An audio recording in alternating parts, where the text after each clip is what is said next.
نحمده ونصلي على رسوله الكريم اما بعد فاعوذ باللہ من الشیطان الرجیم بسم اللہ الرحمن الرحیم۔ پیارے آقا صلی اللہ تعالیٰ علیہ وآلہ وسلم کا ارشاد پاک ہے، قیامت کے دن ہر مقام اور ہر جگہ میں میرے زیادہ نزدیک تم میں سے وہ ہوگا جس نے تم میں سے دنیا میں مجھ پر درود پاک زیادہ پڑھا ہوگا۔ صلو علی الحبیب صلی اللہ تعالی علی محمد۔ حضرت ابن عباس رضی اللہ تعالیٰ عنہ فرماتے ہیں کہ قارون حضرت موسیٰ علیہ السلام کی برادری سے تھا۔ ان کا چچا زاد بھائی تھا، دنیاوی علوم میں بہت ترقی کی تھی اور حضرت موسیٰ علیہ السلام پر حسد کرتا تھا۔ حضرت موسیٰ علیہ السلام نے اس سے فرمایا کہ اللہ جل شانہ نے مجھے تم سے زکوٰۃ وصول کرنے کا حکم دیا ہے۔ اس نے زکوٰۃ دینے سے انکار کر دیا اور لوگوں سے کہنے لگا کہ موسیٰ اس نام سے تمہارے مالوں کو کھانا چاہتا ہے۔ اس نے نماز کا حکم کیا، تم نے برداشت کیا۔ اس نے اور احکام جاری کیے جن کو تم برداشت کرتے رہے۔ اب وہ تمہیں زکوٰۃ کا حکم دیتا ہے، اس کو بھی برداشت کرو۔ لوگوں نے کہا یہ ہم سے برداشت نہیں ہوتا، تم ہی کوئی ترکیب بتاؤ۔ اس نے کہا میں نے یہ سوچا ہے کہ کسی فاحشہ عورت کو اس پر راضی کیا جائے جو حضرت موسیٰ علیہ السلام پر اس کی تہمت لگائے کہ وہ مجھ سے زنا کرنا چاہتے ہیں۔ لوگوں نے ایک فاحشہ عورت کو بہت کچھ انعام کا وعدہ کر کے اس پر راضی کر لیا کہ وہ حضرت موسیٰ علیہ السلام پر الزام لگائے۔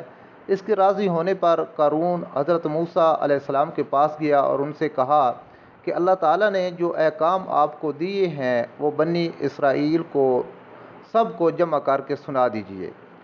حضرت موسیٰ علیہ السلام نے اس کو پسند فرمایا اور سارے بنی اسرائیل کو جمع کیا، اور جب سب جمع ہو گئے تو حضرت موسیٰ علیہ السلام نے اللہ تعالیٰ کے احکام بتانے شروع کیے کہ مجھے یہ احکام دیے ہیں کہ اس کی عبادت کرو، کسی کو اس کا شریک نہ کرو، صلہ رحمی کرو، اور دوسرے احکام گنوائے جن میں یہ بھی فرمایا کہ اگر کوئی بیوی والا زنا کرے تو اس کو سنسار کیا جائے۔ اس پر لوگوں نے کہا اور اگر آپ خود زنا کریں؟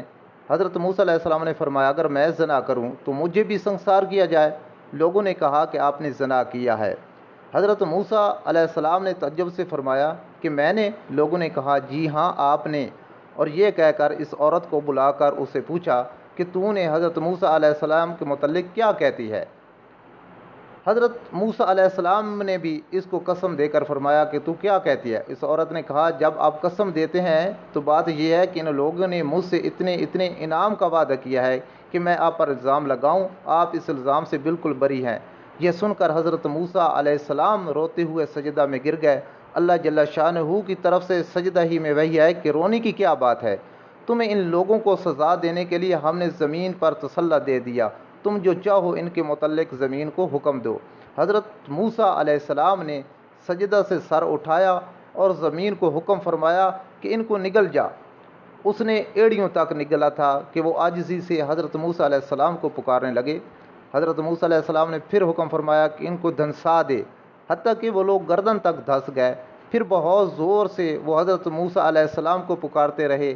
حضرت موسیٰ علیہ السلام نے پھر زمین کو یہی فرمایا کہ ان کو لے لے، وہ سب کو نگل گئی۔ اس پر اللہ جل شانہ کی طرف سے حضرت موسیٰ علیہ السلام پر وحی آئی کہ وہ تمہیں پکارتے رہے اور تم سے عاجزی کرتے رہے۔ میری عزت کی قسم اگر وہ مجھے پکارتے اور مجھ سے دعا کرتے تو میں ان کی دعا کو قبول کر لیتا۔ معزز سامعین، اس واقعہ سے جو ہمیں درس ملتا ہے وہ یہ ہے کہ حسد ان کی ہلاکت کا باعث بنا، اور پھر حسد بھی کسی عام آدمی سے نہیں بلکہ کلیم اللہ سے۔ اور حسد کی آگ میں جلتے ہوئے ان ظالموں نے جو دوسرا گناہ کیا وہ اللہ کے نبی کی پاک دامنی پر تہمت لگائی۔ اس سے ہمیں یہ بھی پتہ چلتا ہے کہ اللہ پاک نے اپنے انبیاء اور رسولوں کو کیا شان عطا کی ہیں، اور پھر ان ظالموں کی جزا سزا کا فیصلہ اپنے کلیم پر چھوڑ دیا اور زمین کو آپ علیہ الصلاۃ والسلام کا تابع کر دیا۔ معزز سامعین، اللہ پاک کی ذات بڑی غفور رحیم ہے۔